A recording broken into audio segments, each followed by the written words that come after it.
BBC India बोल, तारीख 23 अप्रैल दिन शनिवार में हूं मोहन लाल शर्मा। ऐसा क्यों होता है कि धार्मिक जुलूसों या फिर शोभा यात्राओं पर अचानक पत्थर बरसने लगते हैं?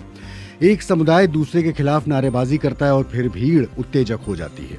हाल के दिनों में देश में अलग अलग जगहों पर धार्मिक आयोजनों के दौरान सांप्रदायिक हिंसा देखने को मिली है। लाउड स्पीकर से गूंजती अजान का मामला तो बहुत बार उठता रहा है। अब हनुमान चालीसा के पाठ को लेकर भी राजनीतिक बयानबाजी जोरों पर है।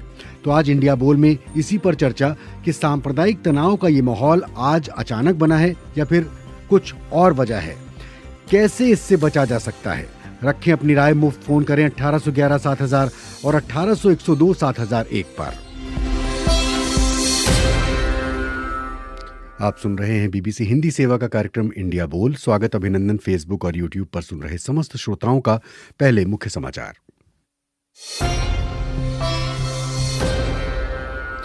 मुंबई पुलिस ने नवनीत राणा और उनके पति विधायक रवि राणा को हिरासत में लिया है। दोनों को पुलिस खार पुलिस स्टेशन लेकर आई है। नवनीत और रवि के खिलाफ आईपीसी की धारा 153A, धर्म के आधार पर विभिन्न समूहों के बीच दुश्मनी को बढ़ावा देना समेत कई धाराओं में मामला दर्ज किया गया है। दरअसल नवनीत राणा और उनके पति रवि राणा ने उद्धव ठाकरे के घर मातोश्री के बाहर हनुमान चालीसा का पाठ करने की घोषणा की थी और वो ऐसा करने के लिए अमरावती से मुंबई पहुंचे थे, लेकिन बाद में नवनीत राणा ऐसा नहीं कर सकी थी। नवनीत राणा के मुंबई के खार स्थित घर के बाहर सुबह से ही शिव सैनिकों की भीड़ नजर आई। वो नवनीत और रवि के खिलाफ नारेबाजी करते रहे। दिल्ली के जहांगीरपुरी में हुई हिंसा के मामले में रोहिणी कोर्ट ने 5 अभियुक्तों अंसार, सोनू, सलीम, दिलशाद और अहीर को 8 दिन की पुलिस हिरासत में भेज दिया है। वहीं 4 दूसरे अभियुक्तों को 14 दिन की न्यायिक हिरासत में भेजा गया है। न्यूज एजेंसी ANI के मुताबिक शनिवार को कुल 9 अभियुक्तों को कोर्ट के सामने पेश किया गया था। रिलायंस इंडस्ट्रीज लिमिटेड ने फ्यूचर ग्रुप के साथ 24,713 करोड़ के सौदे को निरस्त कर दिया है। रिलायंस का कहना है कि इस डील को फ्यूचर ग्रुप के सुरक्षित कर्जदाताओं की बैठक में मंजूरी नहीं मिल पाई, जिसके बाद डील को आगे नहीं बढ़ाया जा सकता था। न्यूज एजेंसी PTI के मुताबिक रिलायंस इंडस्ट्रीज ने अपने बयान में कहा है कि इस सौदे को लेकर फ्यूचर रिटेल लिमिटेड के सुरक्षित कर्जदाताओं ने प्रस्तावित योजना के खिलाफ मतदान किया। यूक्रेन में चल रहे युद्ध और दिल्ली दंगों की कवरेज को लेकर भारत सरकार ने प्राइवेट टीवी चैनलों को सख्त निर्देश जारी किए हैं। सरकार की ओर से कहा गया है कि ऐसी कवरेज में कुछ बहसों में भड़काऊ और अस्वीकार्य भाषा का इस्तेमाल किया गया। इसमें परमाणु पुतिन, अली बली खलबली जैसी हेडलाइंस या टैगलाइंस का जिक्र किया गया। PTI के मुताबिक सरकार ने पाया कि एक ओर यूक्रेन संघर्ष की कवरेज में टीवी न्यूज चैनल्स की ओर से झूठे दावे और अक्सर गलत तरीके से बयानों का इस्तेमाल किया गया। दूसरी ओर उत्तर पश्चिमी दिल्ली में हुई घटनाओं की कवरेज पर भी सवाल उठाया गया। सरकार ने कहा कि प्रशासन की कार्रवाई को सांप्रदायिक रंग दिया गया। साथ ही ये भी कहा गया कि दिल्ली हिंसा पर टेलीविजन चैनलों पर कुछ बहसों में असंसदीय, भड़काऊ और सामाजिक रूप से अस्वीकार्य भाषा का इस्तेमाल हुआ था। सूचना और प्रसारण मंत्रालय की ओर से जारी एडवाइजरी में कहा गया है कि सरकार टेलीविजन चैनलों के कंटेंट का प्रसारण करने के तरीकों पर गंभीर चिंता जताती है। पंजाब की आम आदमी पार्टी सरकार ने पूर्व मंत्रियों, विधायकों और उनके परिवार वालों समेत 184 लोगों की सुरक्षा हटा दी है। जिन 184 लोगों की सुरक्षा हटाई गई है उसमें पूर्व मुख्यमंत्री चरणजीत सिंह चन्नी का परिवार, गुरदर्शन बरार, IPS गुरदर्शन सिंह और पूर्व कैबिनेट मिनिस्टर सुखजिंदर सिंह रंधावा के बेटे उदयबीर सिंह शामिल हैं। सऊदी अरब और ईरान क्षेत्रीय प्रतिद्वंदी हैं और अब ऐसा बताया जा रहा है कि रिश्तों में शुरुआत के लिए दोनों देशों ने एक बार फिर से बातचीत शुरू कर दी है। हालांकि इसकी आधिकारिक पुष्टि नहीं हुई है, लेकिन ईरानी न्यूज़ वेबसाइट का कहना है कि बगदाद में ये बातचीत हुई है। अंतर्राष्ट्रीय मुद्रा कोष की ओर से पेट्रोल डीजल पर सब्सिडी घटाने की मांग को पाकिस्तान के नए वित्त मंत्री ने शुक्रवार को स्वीकार कर लिया। समाचार एजेंसी AFP की खबर के मुताबिक इसके अलावा बिजनेस टैक्स से छूट की योजना को बंद करने की मांग भी पाकिस्तान ने मान ली है। ईरान की सरकारी मीडिया में आई खबरों में दावा किया गया है कि एक रेवोल्यूशनरी गार्ड के सीनियर कमांडर की गाड़ी पर कुछ हमलावरों ने गोलियां बरसाईं। इस हमले में कमांडर बाल बाल बच गए, लेकिन उनके एक बॉडीगार्ड की मौत हो गई। मेहर न्यूज एजेंसी के मुताबिक जनरल हुसैन अलमासी का स्वास्थ्य एकदम ठीक है। अमेरिका ने भारत और रूस के संबंधों पर एक बार फिर से बयान दिया है। पेंटागन ने कहा कि अमेरिका भारत को लगातार कह रहा है कि वो रक्षा क्षेत्र में रूस पर अपनी निर्भरता को कम करे। अक्टूबर 2018 में भारत ने रूस के साथ S-400 मिसाइल डिफेंस सिस्टम की 5 यूनिट खरीदने के लिए $5 अरब का समझौता किया था। उस समय ट्रंप प्रशासन ने ये चेतावनी दी थी कि यदि भारत ये समझौता करता है तो उस पर अमेरिका प्रतिबंध लगा सकता है। ये थे अब तक के मुख्य समाचार।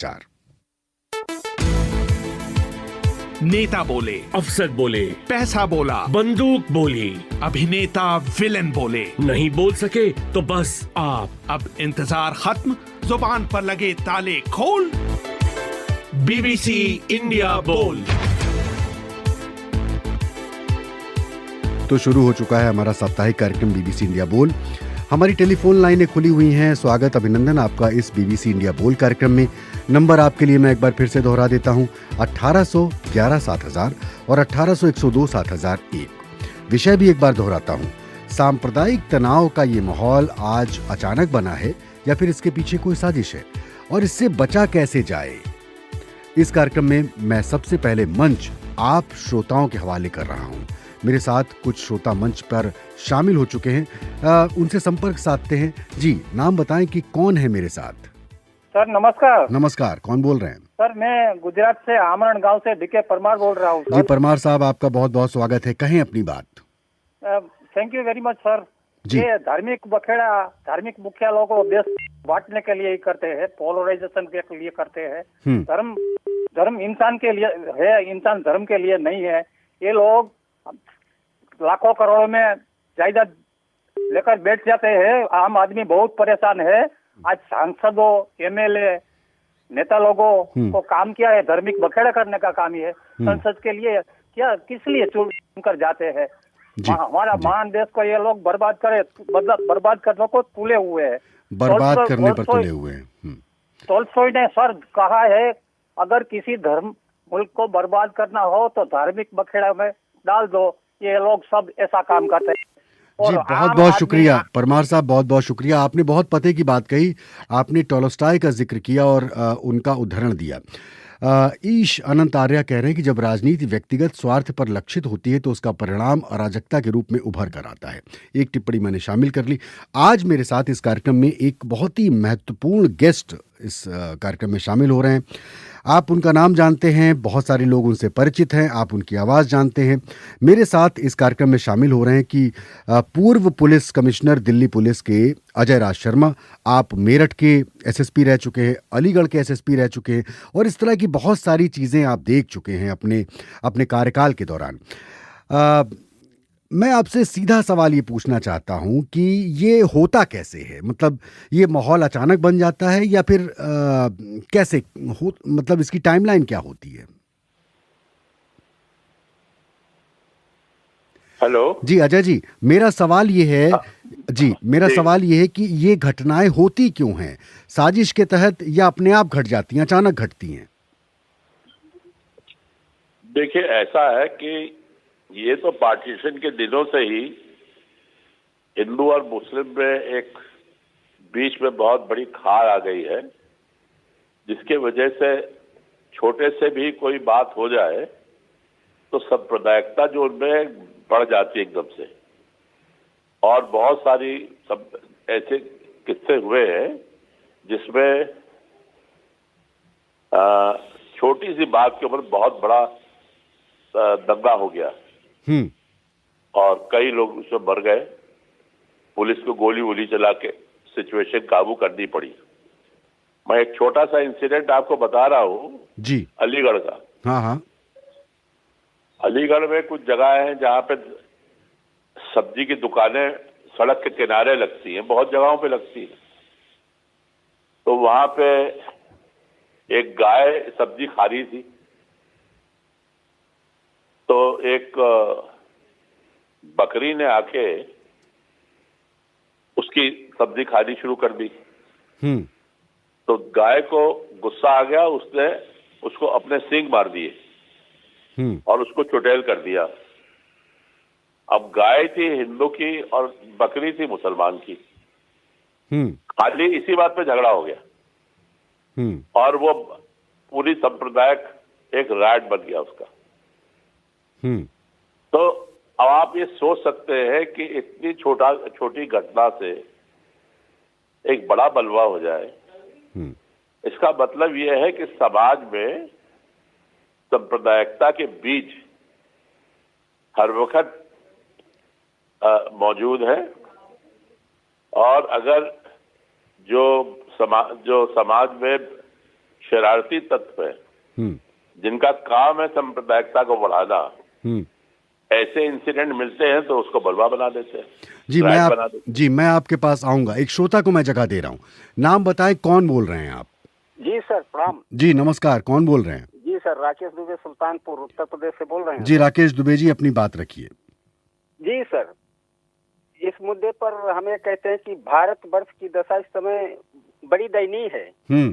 एक धर्म के अनुयायी दूसरे धर्म के अनुयायियों के जानी दुश्मन हो गए हैं। अब तो एक धर्म का होना ही दूसरे धर्म का कट्टर शत्रु। लोगों ने संसार की नजरों में भारत को बहुत बदनाम कर दिया है। हाँ, और जब तक चुनाव वास्तविक मुद्दों पर नहीं लड़े जाएंगे तब तक सभ्य समाज के विभाजन के रेखाओं को भुना कर उनका फायदा उठाया जाता रहेगा। जी बहुत बहुत शुक्रिया। गौरव शाह टिप्पणी कर रहे हैं कि सांप्रदायिक हिंसा में दोनों पक्ष शामिल होते हैं और दोनों पक्षों को आगे की ओर देखना चाहिए। हम देश को लड़ाई झगड़े करने या देश के विकास के पथ पर हमें लाना है। एक हमारे श्रोता हैं उमर अनवर, ये कह रहे हैं कि साजिश है। शैलेंद्र सुमन नमस्कार कर रहे हैं। आसिफ इदरिसी एक टिप्पणी कर रहे हैं। शमशाद समस्तीपुरी कह रहे हैं केंद्र सरकार को अपनी नाकामी छुपाने के लिए हिंदू मुस्लिम मंदिर मस्जिद ये सब चलता रहता है। जी एक और श्रोता की आवाज, नाम बता दें कौन? जी हाँ, कौन बोल रहे हैं? हेलो। जी हाँ, नाम बताएं, कौन बोल रहे हैं? हाँ, जोधपुर से राजेंद्र सिंह बोल रहा हूँ। जी राजस्थान से। जी रखें अपनी बात। जो आज का विषय है उसके हिसाब से देखो सर, अभी तक तो हिंदू लोग बहुत सहनशील थे। जब से ये योगी जी आए हैं तब से हिंदू कुछ मतलब जागरूक हुआ है। तो ये इनका जो जागरूकता की वजह से जो कांग्रेस को अपना आग लगी हुई है ना, कांग्रेसियों को आग लगी हुई है, बस और कुछ नहीं है। ये जो राजस्थान का मुख्यमंत्री अशोक गहलोत है, ये खुद इतना सांप्रदायिक। जी मतलब ये राजनीति की बात है, इसमें राजनीति बहुत होती है। अजय राज जी, मैं आपके पास वापस आ गया। आपने हमारे कई श्रोताओं की आवाजें सुनी। सवाल ये है कि ये कौन जो हर बार ये आता है कि कुछ शरारती तत्व, कोई शरारती तत्व जुलूस में घुस गए, इस तरह की घटनाएं हो गई। कौन है ये शरारती तत्व? जी फिर से बोलिए, क्या कहा आपने? मैं कह रहा हूं कि ये शरारती तत्व घुस जाते हैं। ये शरारती तत्व, अराजक तत्व कौन है? ये किसी एक मजहब के तो होते नहीं है। और दोनों संप्रदायों में है। ऐसा नहीं कि खाली मुसलमानों में है या खाली हिंदुओं में है, दोनों में है। और राजनीति करने वाले लोग इनको पहचानते हैं और इनका इस्तेमाल करते हैं दंगे कराने में। जब इलेक्शन आएंगे तब तक की सांप्रदायिकता बढ़ जाती है। लेकिन अभी तो कोई इलेक्शन नहीं है। जी, मगर अब इलेक्शन जो है, लोगों को परेशानी है 2024 की कि पार्लियामेंट का इलेक्शन होगा, उससे पहले और 1-2 स्टेट्स के इलेक्शन है। तो ये एक कारण है। हाँ, मतलब राजनीति है कि एक बहुत से लोगों की ऐसी स्कीम है कि लोगों को इकट्ठा करना और उनको अपने संग शामिल करने के लिए इस तरह का तनाव पैदा करो। तो छोटी छोटी बातों पे आप देखेंगे सांप्रदायिक तनाव हो रहा है। और मैं रूलिंग पार्टी से खास तौर से ये अपील करना चाहता हूं कि उनको इस तरफ ध्यान देना चाहिए। अगर सांप्रदायिकता तो मुस्लिम है खाली, तो भी जो हिंदू लोग हैं उनको ये बात समझानी चाहिए कि किसी भी हालत में कोई दंगा न हो। किसी भी हालत में दंगा ना हो। मैं इस नोट पर आपको छोड़ रहा हूं, अभी मैं लौटूंगा। एक श्रोता की आवाज सुन लेता हूं। नाम बता दें, कहां से बोल रहे हैं? हेलो जी, नाम बता दें। जी, मैं हसन इमाम दिल्ली से बोल रहा हूँ। जी हसन जी, स्वागत है आपका, कहें अपनी बात। सर, मैं ये कहना चाहता हूँ कि ये जो है, जो हाई लेवल पे जो गवर्नमेंट है, क्या जो ऊंचे पदों पे बैठे हैं, इन लोगों की इच्छा शक्ति नहीं है कि देश में शांति हो। क्योंकि जैसे किसान खेत में यूरिया डालता है ना कि हमें फसल ज्यादा से ज्यादा चाहिए, हाँ, इसी तरह ये इनका काम है। ये चाहते हैं कि बस ये मतलब ये तनाव बना रहे, लोग असली मुद्दों से भटक जाएं, असली मुद्दों से भटक जाएं और बस हिंदू मुस्लिम करते रहें। उन्हें ये चिंता ना हो कि अब उनके बच्चों की शिक्षा कैसे होगी, स्वास्थ्य कैसा होगा, बस वो इसी में परेशान रहें और ये अपनी रोटी सेकते रहें। मतलब आम मुद्दों से भटकाने की भटक जाए किसी तरह आदमी, आम मुद्दों पे एकदम हटक जाएं और ये इधर ही मतलब लगे रहे अपना। इनको जैसे एक मैंने बचपन में कहानी पढ़ी थी कि किसी राजा ने बोला कि उसके पेट में दर्द है, अगर वो खत्म कर देगा तो मैं इतना इनाम दे दूंगा। तो एक हकीम ने उसका दांत निकाल दिया, तो वो दांत लेके बैठ गया कि मेरे पेट का दर्द तो गया, अब दांत लेके बैठा हुआ हूँ। हाँ, मतलब एक दर्द कम, एक दर्द गया और दूसरा दर्द आ गया। जी, बहुत बहुत शुक्रिया। MQ आलम कह रहे हैं कि ये एक राजनीतिक साजिश है जिसे हम सभी भारतीय कभी कामयाब नहीं होने देंगे। इसके अलावा और भी बहुत सारी टिप्पणियां हैं। सर, साजिश है, पूरे भारत में एक ही तरह के दंगे हुए, मतलब पूरी भारत में एक ही तरीका अपनाया गया है, ये कह रहे हैं। एक और श्रोता की आवाज़, नाम बता दें, कौन बोल रहे हैं? हेलो जी, नाम बता दें। जी, मेरा नाम अभिनव है। हाँ हाँ, अभिनव। मैं यूपी से बोल रहा हूँ। जी, देखिए सर, हिंदुस्तान में सांप्रदायिकता आज से तो हो नहीं रही है। सांप्रदायिक दंगे जो है पुरानी बातें हैं। देखिए, हिंदू मुस्लिम ये जो मामला है, ये इसको केवल लोग आगजनी की तरह फैला रहे हैं। उसमें बात, ये दंगे की बात कोई नहीं है जी। अब देखिए, आप यहाँ देख लीजिए, केवल छोटे छोटे मामले हैं जिन पे इतनी मतलब जो ये बीजेपी पार्टी है, हिंदू और मुस्लिम का मुद्दा इतना बढ़ा दिया है कि ये अंतर्राष्ट्रीय मामले में चला जा रहा है। हाँ, मतलब राजनीतिक दल जो है ना, इसको इतना बढ़ा देते हैं कि अंतर्राष्ट्रीय विषय हो जाता है। बहुत बहुत शुक्रिया। एक और श्रोता की आवाज, नाम बता दें। हेलो, नरेश कुमार। नरेश कुमार जी, कहाँ से बोल रहे हैं? बाड़मेर, राजस्थान से। जी, कहें अपनी बात। जी सर, ये अभी जो ये कि मूल रूप से 2024 के चुनावों के लिए तैयारियां शुरू की जा रही, बाकी देश के अंदर बेरोजगारी, महंगाई, ये सारे मुद्दे साइड में करके बीजेपी पूरी तरह से हिंदू मुस्लिम वोटर को लुभाने की कोशिश करी, इसीलिए ये सारा खेल खेला जा रहा था। लेकिन इसमें सिर्फ एक ही पार्टी दोषी थोड़ी है, मतलब सिर्फ बीजेपी ही दोषी थोड़ी है। उसके अलावा भाई एक पक्ष है तो दूसरा विपक्ष भी तो होगा। देखो सर, रामनवमी हो चाहे हनुमान जयंती, ये तो देश में 75 वर्षों से मनाई जा रही है। पूरी तरह से अभी जो सांप्रदायिकता का रंग दिया जा रहा है वो विशेष करके बीजेपी के द्वारा दिया जा रहा है। और दूसरी बात है, जो विपक्ष है वो पूरी तरह ध्वस्त हो चुका है। अब विपक्ष तो यानी कि किसी भी प्रकार के मुद्दे भी नहीं उठा पा रहा। ये आरोप तो एक पक्ष दूसरे पक्ष पर लगाता है और एक व्यक्ति दूसरे पर लगाता है, एक संप्रदाय दूसरे पर लगाता ही है। ये तो आरोपों और प्रत्यारोपों की बात हो गई और ऐसा पहले भी होता रहा और ऐसा चलता रहेगा। अजय राज जी, मैं आपके पास आ रहा हूँ। बात आरोप प्रत्यारोप की हो रही है। एक पक्ष दूसरे पक्ष को पीड़ित पक्ष बताता है और एक दूसरे पर हमलावर होता है। करना क्या चाहिए? मतलब आपसे हमने जहां पर बात छोड़ी थी, मैं वही बात आगे लेकर आ रहा हूं कि आपने कहा कि हमें, यानी कि अगर प्रशासन मजबूत हो तो कुछ ना होगा, तो प्रशासन क्या करे?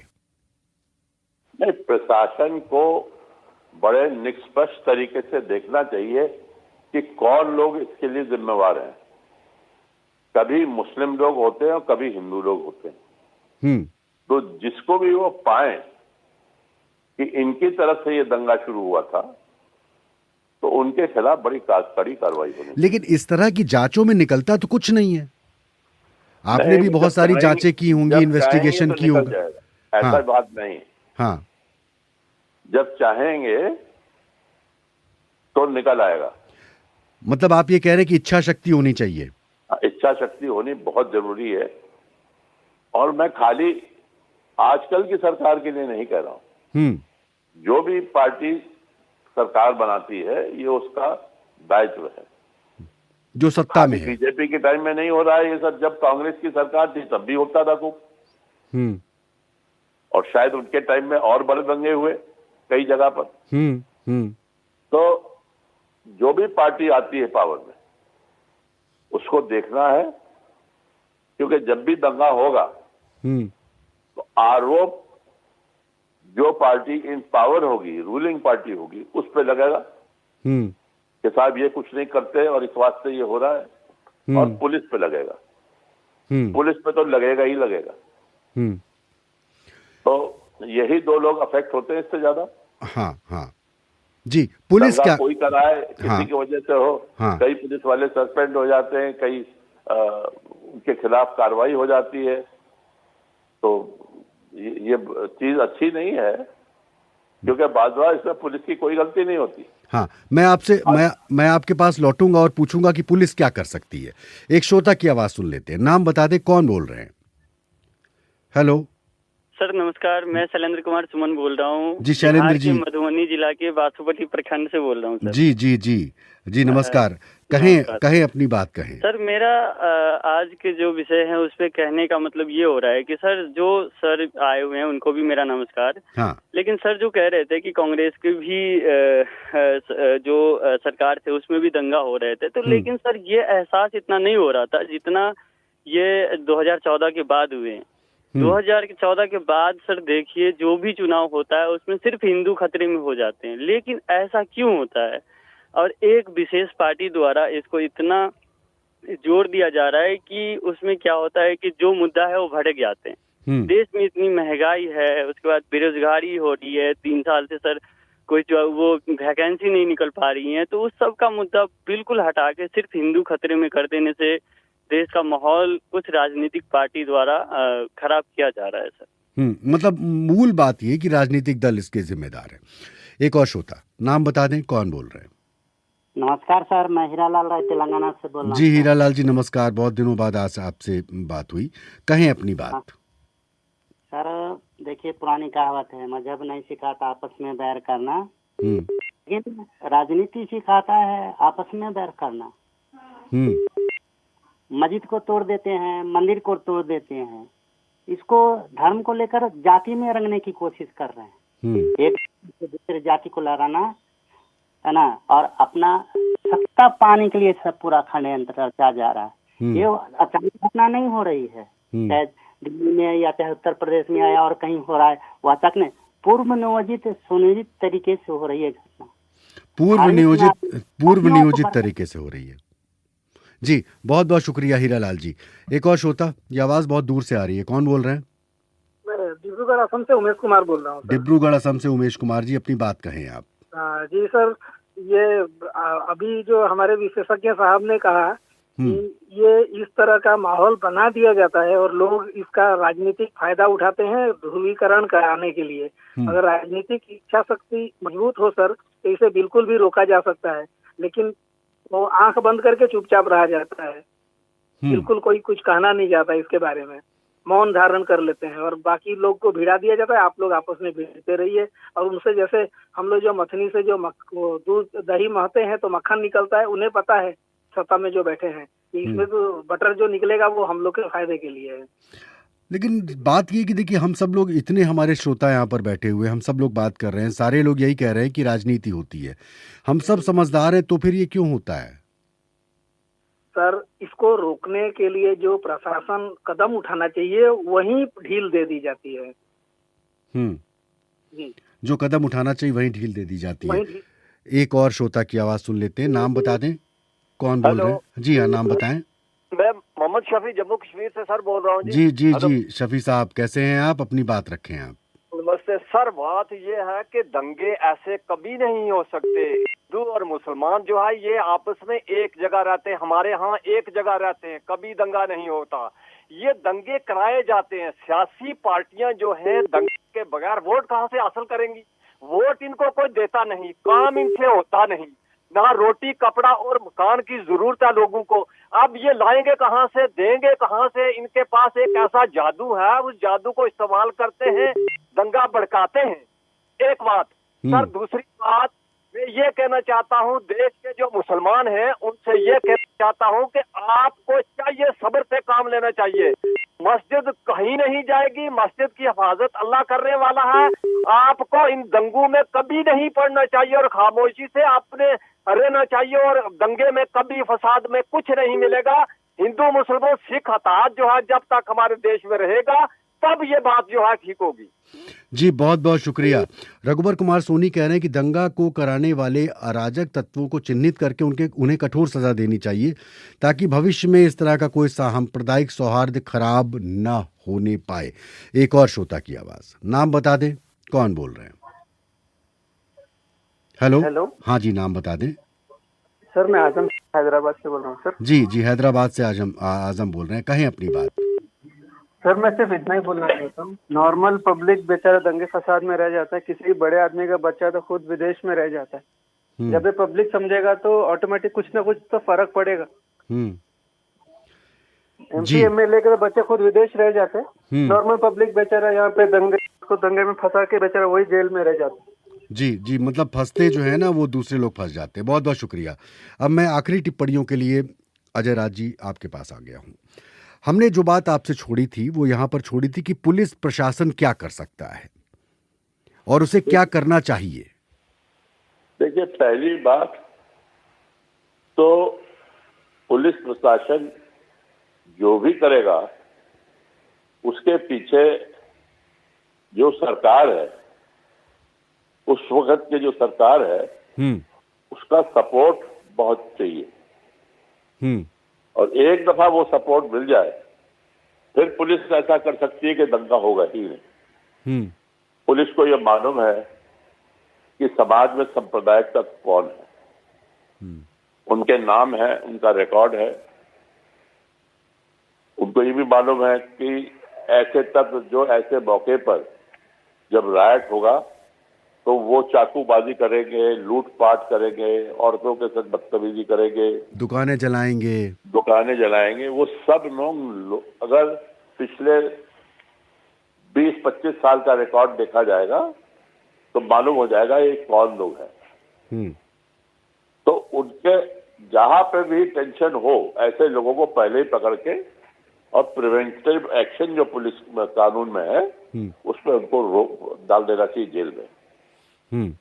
लेकिन क्या हमारे मतलब क्या इतनी कठोर कार्रवाइयां होती हैं? हाँ बिल्कुल होती है, मैंने की है अपने टाइम में, कई जगहों पे की है। और उसका नतीजा क्या निकला? नतीजा हुआ कि कंट्रोल में रहा था। मतलब अगर राजनीतिक इच्छा शक्ति हो। अच्छा, एक चीज आपसे जानना चाहता हूँ, पॉलिटिकल प्रेशर एक बहुत बड़ी चीज होती है जी। पॉलिटिकल प्रेशर में पुलिस भी करे तो क्या करे अगर पॉलिटिकल प्रेशर है तो? नहीं, ये गलत सोच है। पुलिस को कानून की ताकत, तो पॉलिटिकल प्रेशर मान लीजिए हम नहीं मानेंगे तो हमको हटा दिया जाएगा, यही तो होगा। इससे ज्यादा तो नहीं हो सकता। मगर दूसरी तरफ हमारा जो कर्तव्य है वो आम जनता की तरफ, क्योंकि अगर बलवा हो गया तो लोगों की जान जाएगी, लूटपाट होगा, मकान जलेंगे, दुनिया भर की कुड़ापात होगी। तो एक पुलिस वाले को भी ये सोचना चाहिए, हालांकि उसकी अपनी नौकरी है, मगर नौकरी के संग पुलिस का काम ऐसा है कि वो और नौकरियों से कंपेयर नहीं की जा सकती। तो मैंने हमेशा यही फॉलो किया अपनी लाइफ में और यकीन मानिए कि हर जगह मुझे सफलता मिली। तो अब किया क्या जाए? मतलब ऐसी स्थितियां तो हैं और हर कोई, इतने हमारे सुधी जन जो श्रोता हैं, इतनी आवाजें आपने सुनी, सबका यही कामना है कि राजनीति होती, बचे कैसे? देखिए, उनको इतना होशियार होना पड़ेगा समाज में कि उनको समझना पड़ेगा कि राजनीतिक लोग उनका क्या इस्तेमाल करना चाहते हैं और उसमें उनका साथ नहीं देना चाहिए। उनको कह देना चाहिए कि साहब इन चीजों से हमारा है, हमसे कोई मतलब नहीं, आप पावर में है, आप देखिए। हम किसी संप्रदाय उसमें हम नहीं शामिल हो सकते हैं, ना हम किसी का साथ देंगे, ना हम किसी मीटिंग में जाएंगे।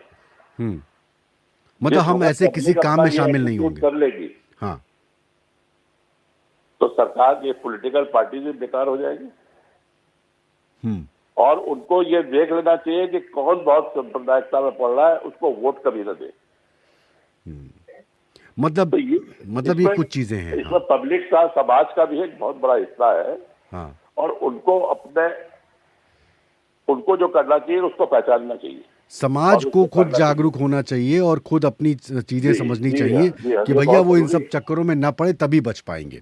जी अजय राज जी, बहुत बहुत शुक्रिया आपका कि आपने वक्त निकाला और मेरे इस कार्यक्रम में शामिल हुए। उन तमाम श्रोताओं का शुक्रिया जो कि इस कार्यक्रम में शामिल हो पाए। उन तमाम श्रोताओं से माफ़ी जिन्हें कि हम इस कार्यक्रम में जगह नहीं दे पाए। बीबीसी इंडिया बोल का ये सिलसिला आगे भी जारी रहेगा। आज स्टूडियो संभाल रहे थे रविशंकर कुमार। अगले कार्यक्रम तक मोहनलाल शर्मा को विदा दें। नमस्कार।